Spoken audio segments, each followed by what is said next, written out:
Good morning. It is currently Sunday morning and I am about to head to Oxford to film a video where I read a book set in Oxford. The book I'm going to be reading is Babel by R.F. Kuang. I am so excited about this. I'm 120 pages in already. I'm very lucky to be able to read this early. It comes out in September, so this is an arc that I'm going to be reading and it is so good. The descriptions of Oxford are so vivid. There's several places that I want to try and see if I can go to. There's a couple of, well, specifically the main character mentions where they're living in Oxford, and it's a specific road that does exist, and I'm intrigued to see if the house mentioned is also one that does exist. So I'm gonna have a little wander down there. That'll be really good. Gonna head to a few bookshops, a few cafes. It's gonna be a good day. Really excited to take you along with me. This is reading a book in Oxford, set in Oxford.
Found the Babel house. It's described as number 4 Magpie Lane, a green painted building halfway down the crooked narrow alley, and I have managed to find it. I'm very excited. There it is, green painted house down Magpie Lane.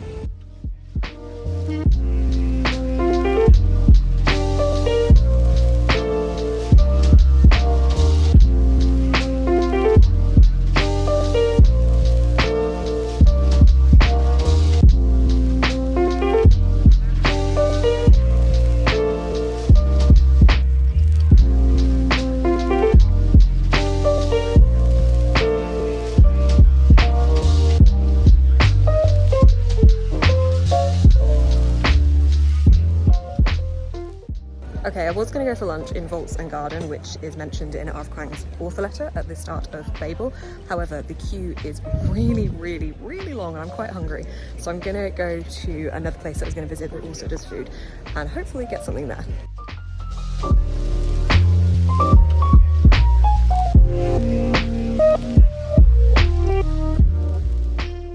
Okay, I've come to seek out Gold Fiction, which is a new bookshop slash cafe slash bar. It was opening the last time I was here, but it wasn't fully stocked yet and wasn't like fully open yet, so I want to check that out.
again. Oh, it started raining. Oh, it's raining. It's raining. Okay, I'm going to another cafe. So I was in Gulp Fiction for quite a while. They were doing some jazz music, live jazz music, which was really, really cool. So I read a little bit of Babel whilst I was sat there. I read about 30 pages. I'm gonna head to another cafe now and read a little bit more. I'm gonna go under this canopy first though, so I don't get rained on. It is getting later, so all of the shops are shutting. However, there are a couple of cafe, restaurant places still open. So I really want to sit and read a little bit more, but I love this book so much. We're getting a real bond between all the characters and a found family vibe, which I'm enjoying even more. So I'm gonna go read more in a cafe.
Oxford and I got books. I'm going to tell you what they are, and I'm also going to give you a little bit of an update as to where I'm at with Babel and my thoughts and feelings so far. So I bought these two books today. I got The Humans by Matt Haig. I got this in Gulp Fiction, which had a mix of secondhand and new books. It was so cool in there. I stayed in there for a couple of hours. It's a cafe slash a bar slash music venue slash bookshop, so many different things. Every Sunday after 3 they have live music, and today it was some live jazz music. It was just so cool. The atmosphere was really fun. So I started off reading in there, and then I kind of transitioned to watching the music, and I kind of had to tear myself away because I knew there was a couple of other things I wanted to do in Oxford before everything shut. So I had to tear myself away a little bit from there, but I will definitely be going back there because it was very good fun. So I got The Humans by Matt Haig, and this was a secondhand edition. As I said, they had a mix of new books and secondhand books, which was really cool. They also had a section upstairs where you could just take any books for free, which was also really awesome. So I went with The Humans. I've read one of Matt Haig's other books, which was How to Stop or Save Time? How to Stop? One of those two, and that was really good. So normally Matt Haig involves some kind of mental health talk within his books, but also some kind of examination of life and where we're going with life, and I think this one encompasses that within its pages. It says, there's no place like home, or is there? After an incident one wet Friday night when he is found walking naked through the streets of Cambridge, Professor Andrew Martin is not feeling quite himself. Food sickens him, clothes confound him, even his loving wife and teenage son are repulsive to him. He feels lost among an alien species and hates everyone on the planet.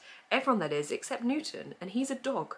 Who is he really, and what could make someone change their mind about the human race? The reviews say that this is absolutely fantastic. Someone said it's undoubtedly his magnum opus, a novel with enormous heart infused with a sense of gratitude for everything that makes us who we are. Haig's unexpectedly raw tale of love, belonging, and peanut butter. Funny, clever, and quite lovely. It says on the bottom it's How to Stop Time, that's the other one. And there's also the Radleys, which I haven't read yet. Anyway, I picked this one up. I've seen this about the place. I have heard mixed things about this, so I'm interested to see where I sit with things, but this is one of the books that I'm hauling. Then I went to Waterstones and actually decided to spend some of my Waterstones points on Daisy Buchanan's Careering. This is a signed edition. I'm really glad I waited to get this book because I actually saw this yesterday in Toppings & Co. in Bath. I thought, no, I'm gonna wait and I'm gonna actually use my Waterstones points and I'm gonna pick it up today instead if they have it. And they had a signed edition, which is really cool.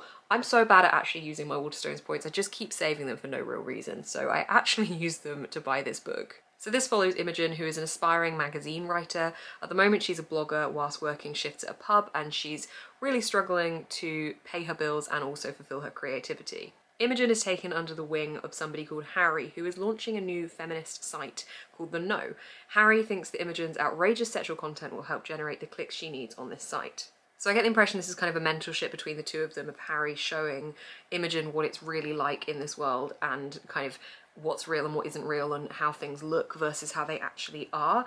The end line is, can either women reconcile their love for work with the fact that work will never love them back, or is a chaotic rebellion calling? I think this one sounds really interesting as well. So these are the two books that I bought. I feel like I was fairly restrained. I did go into multiple different bookshops, so I think that's not too bad of a little mini haul. For my stationery nerds out there, I got a new notebook as well. Again, using my Waterstones points. What? Who is she? I really like the colour of this. It's sage green. This is not part of it. This is just like a little elasticated thing so that my pen is always with my notebook.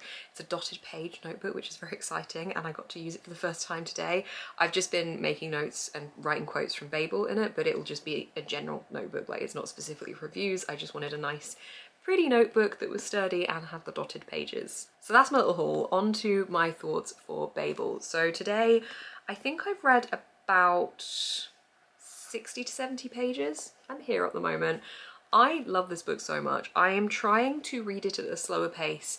1, so it doesn't end too soon, and 2, so I really take everything in, because this is quite detailed, talking about languages and translation and the etymology of words, and I really want to absorb everything, which is why I have been using this notebook to write down some of my favourite quotes and just write down points that it's making me think about. It's very expansive in the information that it's giving, and I love that because I feel like I'm learning something whilst also getting entertained and having that escapist feel within these pages. Obviously the point of today was to read a book set in Oxford, and I cannot explain how atmospheric it felt to do this. Oxford is one of my favourite cities. It's a city I know fairly well, and when things are mentioned in this book I can picture them in my brain, but actually reading this book in the city was such a fun experience. I got to go and find some of the locations talked about in this book, which was really cool to go and find the actual house. I wasn't sure if that would be there or not. I wasn't sure if that was like a made-up house within a real street or whether the house was going to be there, because I knew the street was there, but it was actually there, which was so cool. In terms of story progression with this, I'm getting into like the bulk of where I think it's going to be heading. Like, we've been establishing who everybody is, the school, the system there, well, the university, not the school, but like the system of everything there, and who all of the friends groups are and what the moral dilemma is. And now we've kind of reached this point where we're going to be seeing the tests that are put on our main character and what they choose to do in these situations. It's very addictive in writing style. Usually my camera battery dies in the middle of filming. Right now, my memory card is full, so hang on, bear with me. This book has a lot of similar narrative structures and the way that time is structured within the book and the character developments to the Poppy War, which I love because some of my favourite things about the Poppy War was the way that time worked and the pacing of the book, and I'm definitely seeing the similarities between the two here. I love the found family aspect of this book. I also love the sense of foreboding we have throughout it, because there's this constant hint of what's to come and that everything right now is good, but maybe it won't stay good. I really enjoy that as well. Generally, there's so many things that I'm loving about this book. I'm writing so much down, I'm tabbing pages. It's just a fantastic reading experience. I'm very excited to keep going, but at the same time, I don't want it to end. There was a student atmosphere, obviously everywhere I went. Oxford is obviously a big university city, but it really made the experience even better for me. So yeah, I've really enjoyed reading this book set in Oxford. Obviously we'll be continuing to read this and vlog my experience, but I really hope you have enjoyed this vlog. Thank you so much for watching this video. If you did enjoy, please do give this video a thumbs up. Comment down below if there's anywhere specific you would like to see me doing more of these videos. And if you're enjoying these videos, obviously some places are going to be more realistic than others, but I do want to do a lot more like this. Subscribe to see more of my face on your feed. You can also find my Patreon link down below where I do lots of extra content, and you can also find a link down below to my digital shop. Thank you so much for watching, keep smiling and stay positive.